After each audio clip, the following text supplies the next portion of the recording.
Olá, meus amigos, boa tarde a todos vocês.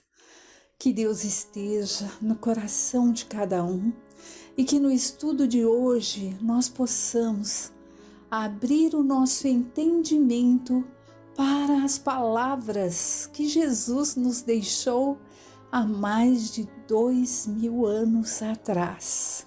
E vamos iniciar com a oração que o Pai nos ensinou. Pai nosso que estás no céu, santificado seja o vosso nome. Venha a nós o vosso reino, seja feita a vossa vontade, assim na terra como no céu. O pão nosso de cada dia dai-nos, ó Pai, hoje e sempre. Perdoa nossas dívidas, como nós também devemos perdoar àquele que nos deve. Não nos deixes cair em tentações e livrai-nos, ó Pai, de todo o mal. Que assim seja, com a graça de Deus. Hoje nós vamos iniciar o capítulo 18 do Evangelho segundo o Espiritismo, decodificado por Allan Kardec, cujo título é Muitos os chamados e poucos os escolhidos. Aí nele contém a parábola da festa de núpcias, a porta estreita, nem todos que dizem Senhor, Senhor, entrarão no reino dos céus, a quem muito foi dado, muito será pedido. Instrução dos Espíritos, será dado àquele que tem, e reconhece-se o cristão por suas obras. Então, daremos início com a parábola da festa de núpcias. Eu devo ser sincera e dizer já logo de início a vocês todos que cada vez que eu li essa passagem do Evangelho, eu cá com a minha ignorância toda, me punha a pensar, meu Deus, mas que Deus é esse? Como pode tudo isso por causa de uma festa? E eu não tinha o entendimento, como ainda não tenho o entendimento de tudo. Mas conforme o tempo foi passando, ia novamente caindo a parábola da festa de núpcias no Evangelho do Lar, em outras vezes que eu a pegava para ler. Aí eu fui buscando, pesquisando, procurando entender como era o povo daquela época e para quem eram essas pessoas a quem Jesus falava. E aos poucos eu fui tendo o discernimento de entender segundo a capacidade que tenho agora no momento, que certamente é muito aquém daquilo que daqui a alguns anos ou daqui a algumas encarnações eu entenderei por esta parábola. Mas hoje vamos dar início a ela e vejamos o que podemos tirar ali de aprendizado para nós que espíritas que somos, devemos aprender sempre e praticar. Parábola da festa de núpcias. Jesus, falando ainda em parábolas, lhes disse: o reino dos céus é semelhante a um rei que, querendo fazer as bodas do seu filho, enviou seus servidores para chamar às bodas àqueles que foram convidados. Mas eles se recusaram a ir. Ele ainda enviou outros servidores com ordem de dizer de sua parte aos convidados: preparei meu banquete, matei meus bois e tudo o que tinha engordado, tudo está pronto. Vinde às bodas. Mas eles, desprezando o convite, se foram, um à casa de campo, outro para seu negócio. Os outros lançaram mão de seus servidores e os mataram, após lhes terem feito vários ultrajes. O rei, tendo ouvido isto, irou-se e, tendo enviado os seus soldados, exterminou esses homicidas e queimou a cidade deles. Então disse a seus servidores: a festa de bodas está pronta, mas os que foram convidados não foram dignos. Ide, pois, às encruzilhadas e chamai às núpcias todos os que encontrardes. Seus servidores foram então para as ruas e chamaram todos aqueles que encontraram, bons e maus. E a sala de bodas ficou repleta de pessoas que se sentaram à mesa. Entrou o rei em seguida para ver aqueles que estavam à mesa e, tendo percebido um homem que não estava vestido com a roupa nupcial, lhe disse: meu amigo, como entraste aqui sem ter a roupa nupcial? E esse homem ficou mudo. Então o rei disse às pessoas: atai-lhe as mãos e os pés e lançai-o nas trevas exteriores. Lá haverá prantos e ranger de dentes, pois muitos são os chamados e poucos os escolhidos. Mateus 22, 1-14.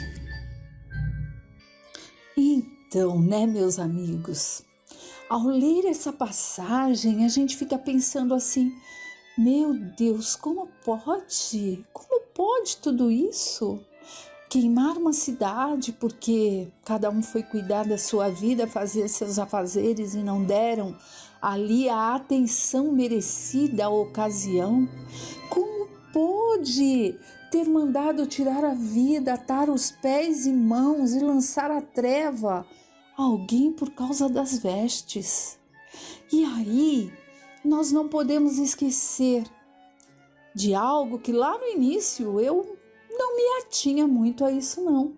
Sabiam que eram parábolas, mas não quis entender, porque nós temos como seres humanos essa preguiça mental de pesquisar, de procurar, porque quanto mais a gente sabe, mais responsabilidade nós temos, né? Então vamos ver. Jesus que deixou tudo isso para a gente, ele é o governador espiritual da terra. Ele é um espírito de máxima grandeza. Então, o que ele fez? Ele usou da didática para se fazer entendido, para se fazer compreendido. Ele usou daquilo que o povo da época conhecia e dava valor e importância para que os entendesse. Por exemplo, eu, muitos anos, trabalhei como professora. Eu lecionei e tudo que eu mais queria era ser compreendida pelos meus alunos. Eu queria usar fórmulas, como a maioria do tempo eles eram pequenos, eu usava historinhas, eu inventava historinhas, eu cantava, até dançava, para que eles tivessem a compreensão do objetivo que era ali, para que fosse aprendido, para que servisse para eles no momento e para depois. E Jesus fez a mesma coisa. Como esse mestre que é, ele usou ali da didática que ele possuía e possui até hoje, mas da didática que ele tinha às mãos para se fazer entendido. O povo da época tinha uma cultura específica, tinha também uma linguagem específica, uma tradição religiosa. E para Jesus se fazer entendido, ele teve que adaptar as suas palavras àquela cultura, né? A cultura que tinha-se ali. Mas ele estava, de certa forma, deixando para a gente um conteúdo assim, de algo que serviu para aquele povo e nos serve hoje, com aspectos e imperecíveis que ultrapassa o tempo que conhecemos, o tempo de anos, e de uma realidade transcendente, imutável. Ele fala da lei divina que rege os nossos destinos espirituais, utilizando o que era ali de muita importância para aquele povo, a festa de casamento, que não era uma festa de 4 horas num buffet, era uma festa que duravam 7 dias, era algo muito importante para aquelas famílias da época.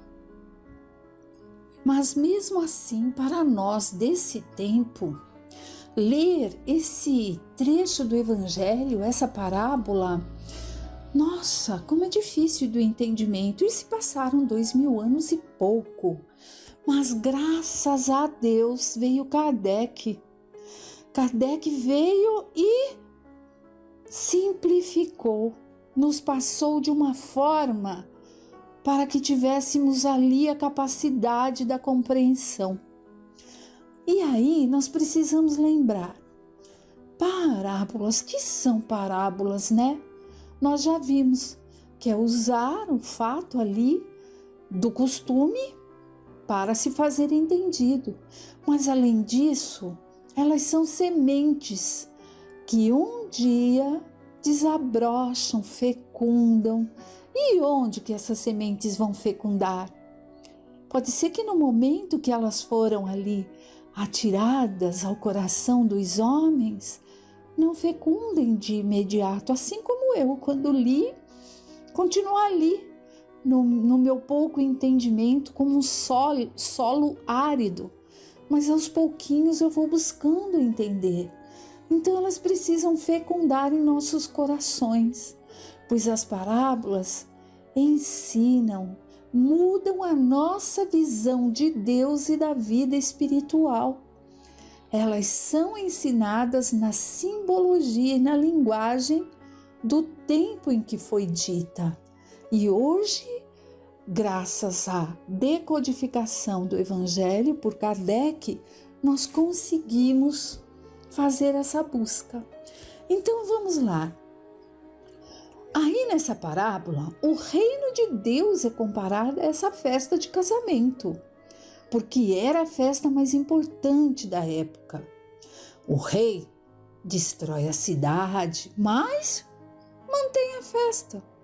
Ele manda retirar aquele que não estava vestido de acordo com o evento. Aí a gente pensa, mas para que tudo isso, né? Para quê? Horas. Para nos chamar a atenção e chamar ali a atenção daqueles que ouviam na época, com aqueles relatos, porque é o que tinha mais de conhecido. E assim como essa parte dessa parábola ainda chama atenção, parece crueldade, então a gente fica atento. E aí a gente vai em busca, né? E o casamento sempre foi vinculado à união com Deus, à volta para com Deus, né? Então, por isso esse símbolo da parábola da festa de núpcias, que é esse casamento, essa união, essa volta a Deus Pai. Aí nós temos outra parte, quanto às vestes daquele que havia sido convidado, pois era para convidar a todos. Mas que vestes são essas? Estas, né? Bom, aquele povo já tinha no íntimo a visão de um mundo feliz, com paz, com sabedoria, com tranquilidade. Mas para isso seria necessário uma nova veste, a veste do Espírito imortal. Então, nós precisamos entender aqui que quando Jesus fala que esse homem que lá estava, sentado à mesa, não estava com a veste adequada, ele não falava de roupa, mas ele falava do íntimo. Ele falava da essência daquela pessoa. E nós também temos essas vestes aqui, na nossa vida cotidiana, aqui no nosso planeta Terra, do nosso jeito, com a nossa forma de ser. Cada um tem uma veste, cada um é único perante os olhos de Deus. Um dos exemplos que podemos tirar quanto à veste, a veste que levaremos para o lado espiritual, dá para a gente ver aqui numa passagem do livro Nosso Lar, né?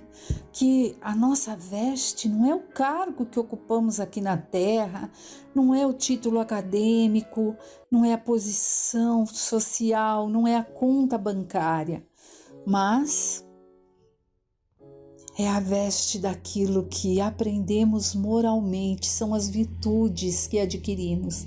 E no livro Nosso Lar tem uma passagem onde, quando André Luiz já está melhor, né, de ter passado depois daquele tempo no umbral, já estava sendo atendido, ele se dirige até o Clarencio para pedir ali um trabalho. Mas dentro dele, ele foi pensando, eu fui médico na Terra, então eu vou trabalhar de médico aqui. E, pelo que eu me lembro, Clarencio recebia de 2 em 2, entrou ele e uma senhora. E quando ele ouviu a conversa do Clarencio com a senhora, ele já se conteve, não falou nada que ele queria trabalhar de médico. Ele só disse que precisava de um trabalho. E aí, o Clarencio coloca como ajudante da enfermagem, ele ajuda em tudo ali, ajuda a atender o doente. Então, para que isso? Porque a nossa veste não são as mesmas aqui que temos na Terra, não há equivalência da veste que usamos na Terra, que nós nos damos como veste, que é o título social, a profissão e etc., com as vestes que necessitamos no plano espiritual. Não que não possamos utilizar lá no plano espiritual daquilo que aqui tivemos a graça de aprender e praticar. Podemos sim, mas certamente ao chegar no plano espiritual, eu jamais serei colocada como uma professora, eu vou começar como uma simples estagiária, ajudar a servir o lanche, porque é outra denominação que se tem valor lá do lado espiritual. Aí tem um trecho do livro que André Luiz diz assim: eu vivi no mundo como alguém do mundo e ao chegar no mundo espiritual me sinto como um paralítico, como um cego, um surdo. Por quê? Porque ele foi incapaz de se movimentar para se preocupar com os interesses do espírito.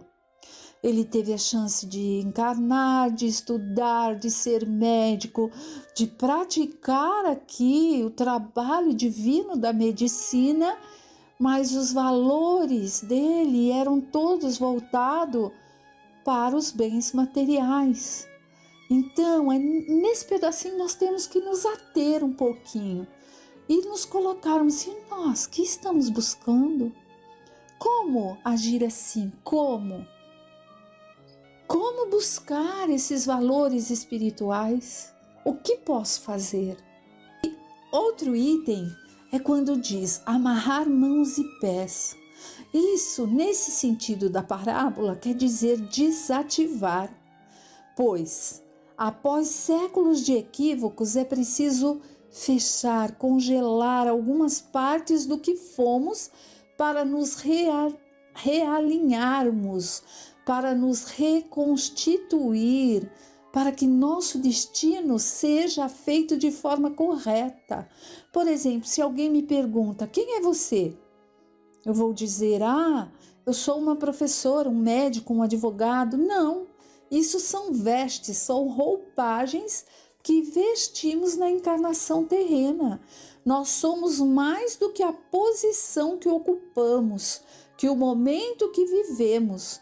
Nós somos filhos de Deus, espíritos eternos em ascensão espiritual.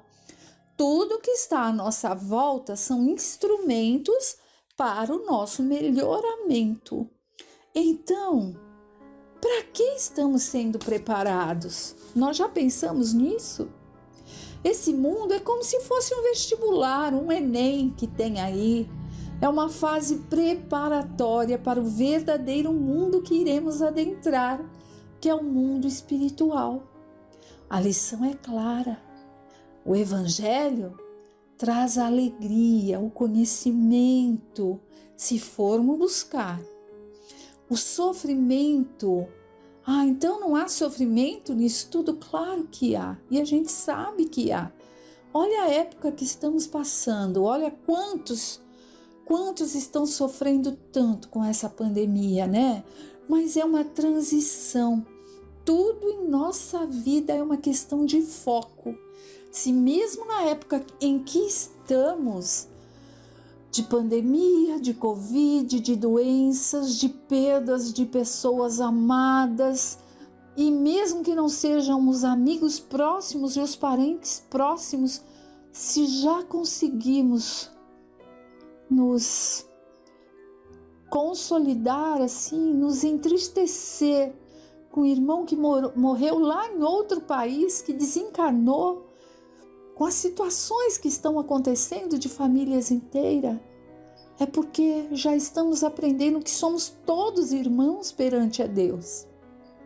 E nós devemos engrandecer o nosso espírito de virtudes, de sabedoria, a exemplo de Jesus, para podermos sustentar as vestes superiores, para que o nosso perispírito se torne, mesmo aqui nessa encarnação, mais leve, pelas buscas sensatas que nós já temos como espíritas, a condição de fazer, de aprender, de praticar, de executar. Tem uns itens que vêm depois e que nós vamos ver bem isso, que primeiramente a gente lê ou ouve algo sobre o Evangelho, sobre o ensinamento de Jesus. Que legal! E pronto, morre ali. Depois de um tempo, aquela sementinha que estava ali fala, nossa, eu ouvi isso um dia. A gente começa a discernir sobre. Estamos melhorando. E depois, aí a gente começa a colocar em prática. Aí sim estaremos conseguindo nos melhorar. Estaremos conseguindo criar uma veste que realmente possa ser assim, levada com o nosso espírito para um plano maior, para novos aprendizados. Então, meus irmãos, é isso sobre essa parábola da festa de núpcias.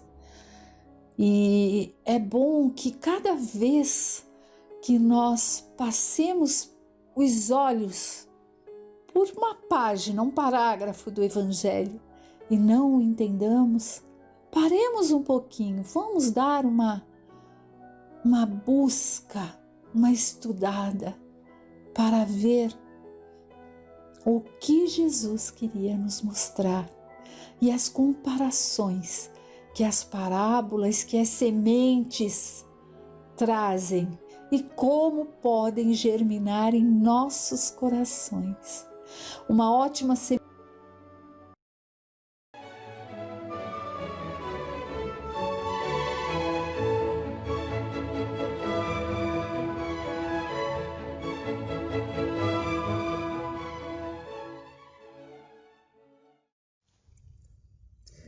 Boa tarde a todos, minha família querida.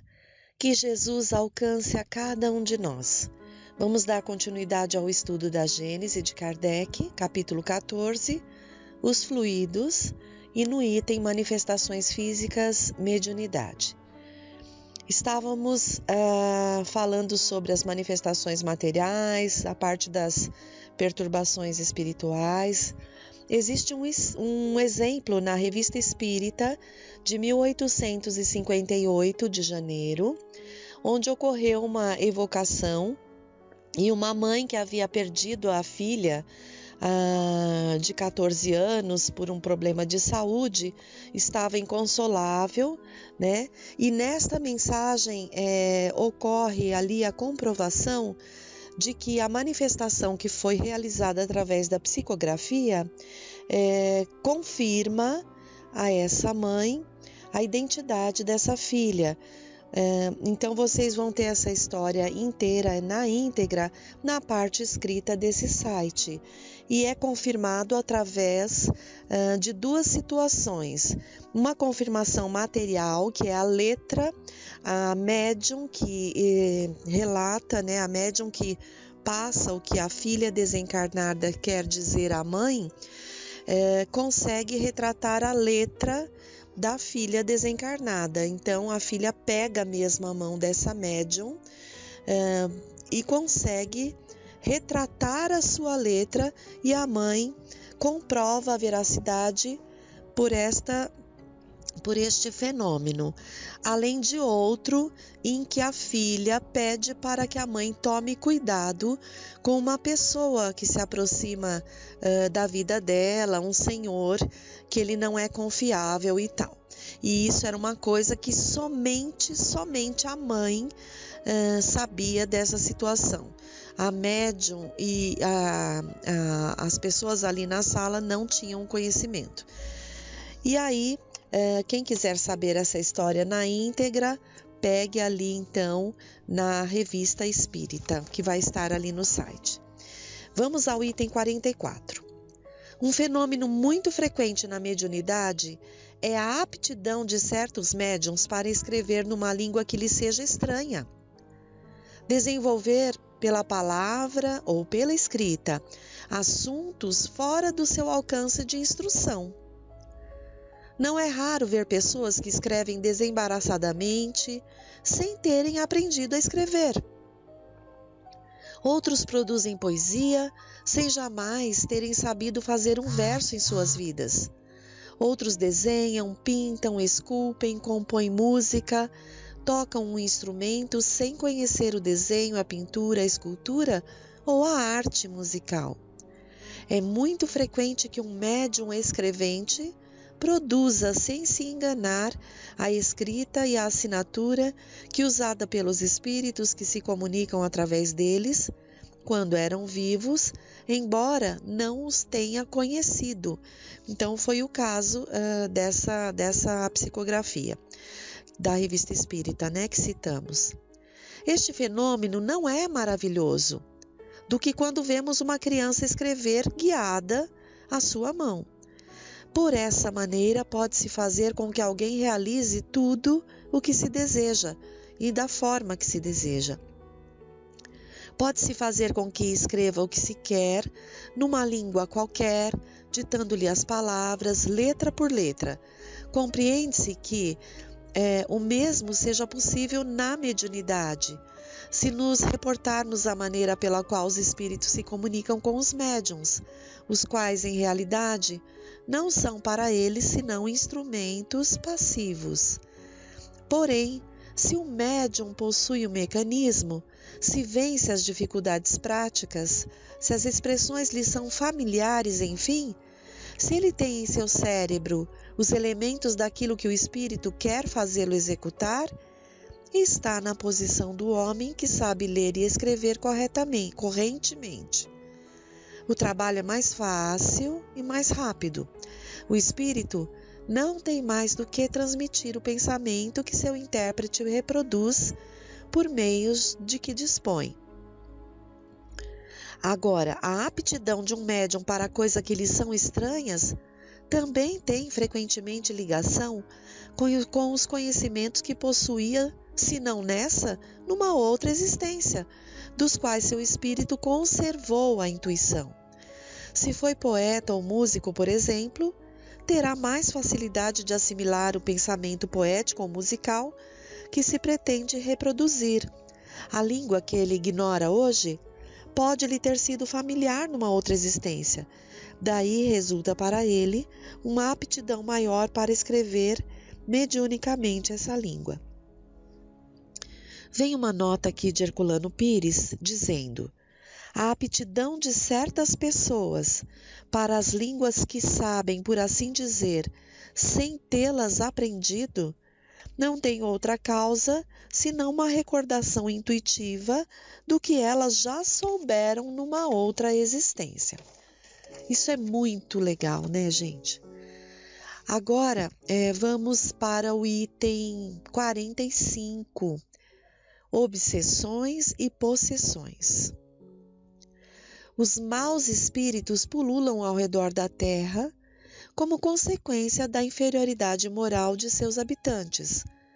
Sua ação malfazeja faz parte dos flagelos com os quais a humanidade se vê a braços aqui embaixo.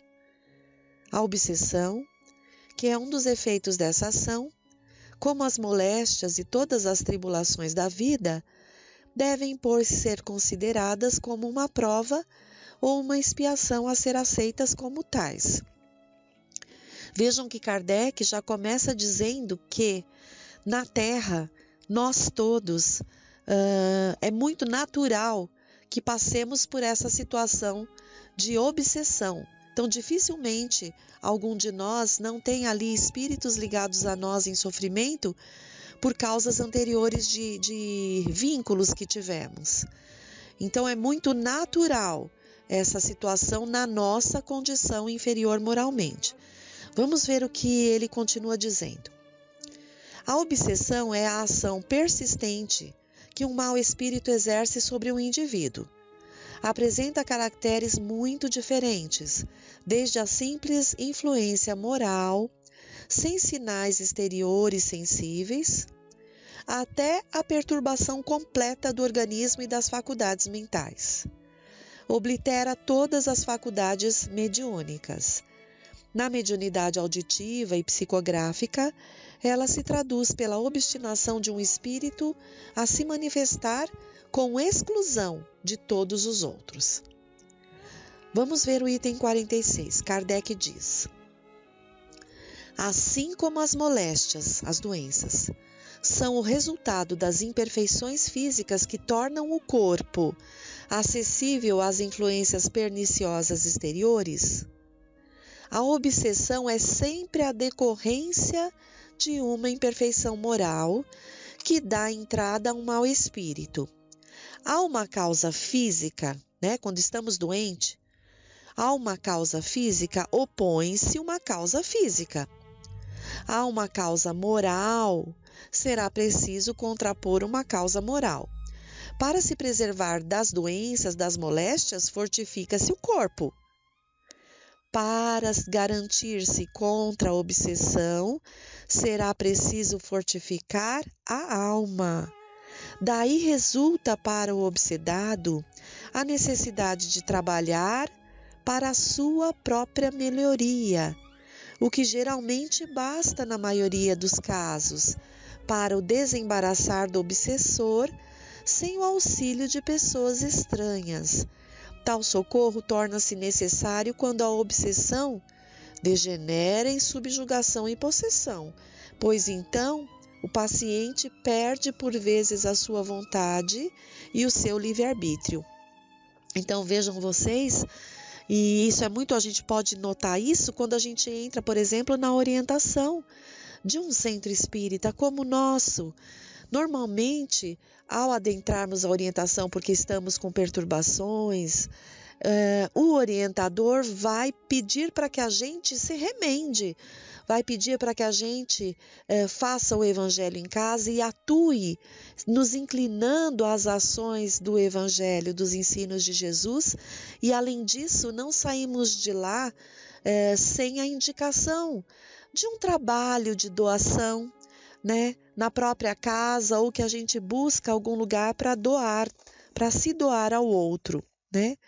Agora, há situações em que chegamos de uma forma já assim que estamos subjugados. Então, é aquela variação do tipo de obsessão que pode ocorrer, desde a simples ali perturbação mental através de um pensamento, até a intensificação disso, chegando a uma subjugação e pior, uma fascinação. E nós vamos ver aqui qual que é esse processo. Vamos ver. Kardec continua. A obsessão é quase sempre o fato de uma vingança exercida sobre um espírito e que, mais frequentemente, tem sua origem nas relações que o obsedado teve com ele em uma existência precedente.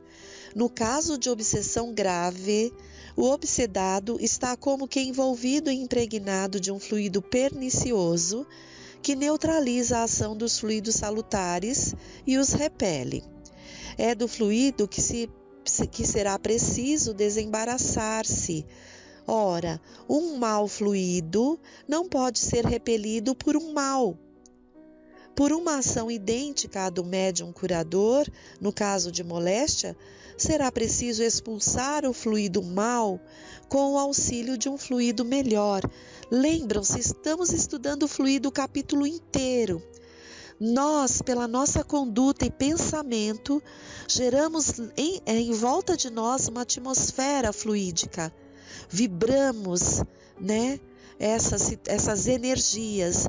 Então vejam que tudo depende mesmo da verdadeira reforma íntima, da verdadeira vontade de se inclinar para essa reforma íntima, essa afinidade que devemos buscar com Jesus. Kardec segue. Essa é a ação mecânica, porém que nem sempre basta. Será preciso também, e acima de tudo, agir sobre o ser inteligente, ao qual é preciso ter o direito de falar com autoridade. E essa autoridade não é dada senão à superioridade moral. Quanto maior é esta, maior é a autoridade. Por isso que nós que estamos juntos nos grupos de estudo, aprendendo a atuar como médiuns na nossa casa, muitas vezes somos levados ali ao passe, auxiliar no passe, ser instrumentos do passe, ou ser instrumentos ali, auxiliar no esclarecimento com os espíritos. Precisamos, por nossa parte, termos ali o esforço da melhora moral. É muito sério isso, porque jamais iremos conseguir desenvolver um trabalho de auxílio ao espírito que está perturbado se estivermos inferiores moralmente, se mantermos nossas viciações, nossas dificuldades. Kardec segue. Mas nem tudo se resume a isso. Para assegurar o livramento, será necessário levar o espírito perverso a renunciar os seus maus desígnios. É preciso fazer nele, nascer nele, o arrependimento e o desejo do bem com o auxílio de instruções habilmente dirigidas, em evocações particulares, feitas com a finalidade de sua educação moral. E então, pode-se ter a doce satisfação de livrar um encarnado e de converter um espírito imperfeito. A tarefa torna-se mais fácil quando o obsedado, compreendendo a situação, traz seu auxílio de vontade e de oração. Não é assim quando o doente, subjugado pelo espírito enganador, se ilude a respeito das qualidades de seu dominador e se compraz no erro em que este o mergulhou. Pois então, longe de auxiliar, ele repele a assistência. É o caso da fascinação, sempre infinitamente mais rebelde que a subjugação mais violenta. Podemos ver isso, continuar os estudos para quem tiver interesse, no livro dos Médiuns, capítulo 23. Vejam que maravilhoso isso, porque além da pessoa que tem a perturbação buscar e receber o auxílio, também o espírito é acolhido no centro espírita. Não é apenas o caso de expulsar o espírito que está perturbando. Não, é de socorrê-lo, de acolhê-lo também para que ele mude de atitude e seja feliz, porque todos ali nesse caso estão em sofrimento. Em todos os casos de obsessão, a oração é um poderoso auxiliar, é o mais poderoso auxiliar para agir contra o espírito obsessor. O item 47 vem nos dizer o seguinte, prestem atenção. Na obsessão, o espírito atua exteriormente por meio do seu perispírito, que ele identifica com o do encarnado. Este último se encontra, então, enlaçado como em uma teia e constrangido a agir contra a sua vontade. Na possessão, em lugar de agir exteriormente, o espírito livre se substitui, por assim dizer, ao espírito encarnado, fazendo como que domicílio em seu corpo, sem que este, todavia, o deixe definitivamente, o que só pode ter lugar com a morte. A possessão é, assim, sempre temporária e intermitente, pois um espírito desencarnado não pode tomar definitivamente o lugar de um encarnado, dado que a união molecular do perispírito e do corpo não pode se operar senão no momento da concepção. O espírito em possessão momentânea do corpo, dele se serve como faria do seu próprio. Fala por sua boca, enxerga pelos seus olhos, age com seus braços como teria feito se fosse vivo. Já não é mais como na mediunidade falante, na qual o espírito encarnado fala transmitindo um pensamento de um espírito desencarnado. Este último, mesmo que fala e que se agita, se o conhecemos como vivo, reconheceríamos sua linguagem, sua voz, seus gestos e até a expressão de sua fisionomia. No item 48, Kardec continua. A obsessão é sempre o resultado da ação de um espírito malfeitor. A possessão pode ser o efeito de um bom espírito que quer falar para fazer mais impressão sobre seus ouvintes. Toma emprestado o corpo de um encarnado, que este lhe cede voluntariamente, tal como se empresta uma roupa. É outra situação. Isso se faz sem nenhuma perturbação ou incômodo, e durante esse tempo o espírito se encontra em liberdade, como que no estado de emancipação, e com mais frequência se conserva ao lado do seu substituto para o ouvir. Então, esse é um caso de possessão bem específica para um bem muito breve, rara, né? Onde um espírito superior quer se fazer ouvir da forma a ser ali respeitado, reconhecido em toda a sua maneira mesmo, pessoal. Então o espírito do médium se afasta com liberdade, sem perturbação, e normalmente fica ao lado ali ouvindo também a fala desse espírito. Quando o espírito possessor é mau, as coisas se passam de outro modo. Ele não toma emprestado o corpo, ele se apodera dele.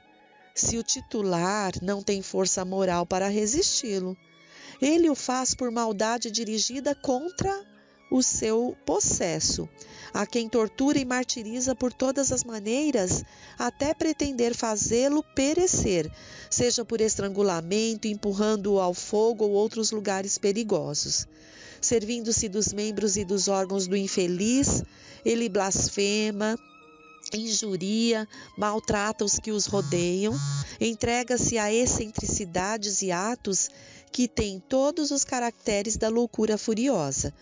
Os fatos desse gênero, em diversos graus de intensidade, são muito numerosos, e muitos casos de loucura não têm outra senão essa causa. Muitas vezes dão-se ao mesmo tempo desordens físicas, patológicas, as quais não são senão consequências e contra as quais os tratamentos médicos são impotentes enquanto subsistir a causa inicial. O Espiritismo, fazendo conhecer essa fonte de uma parte das misérias humanas, indica o meio de as remediar. Esse meio é agir sobre o autor do mal, que, sendo um ser inteligente, deve ser tratado pela inteligência. Nosso horário já deu hoje, vamos encerrando por aqui. Uma boa tarde a todos e vamos elevar a Deus uma prece de agradecimento pela oportunidade do estudo e assim da nossa própria melhora. Pai nosso que estais nos céus, santificado seja, Senhor, o vosso nome. Venha a nós o vosso reino e seja feita a vossa vontade, assim na terra como no céu. O pão de cada dia dá-nos hoje. Perdoa, Pai, as nossas ofensas, ensina-nos a perdoar de um modo maior aqueles que nos ofendem. Não nos deixes cair em tentações, livra-nos sempre de todo o mal. Abraços, família querida, abraços, até a próxima.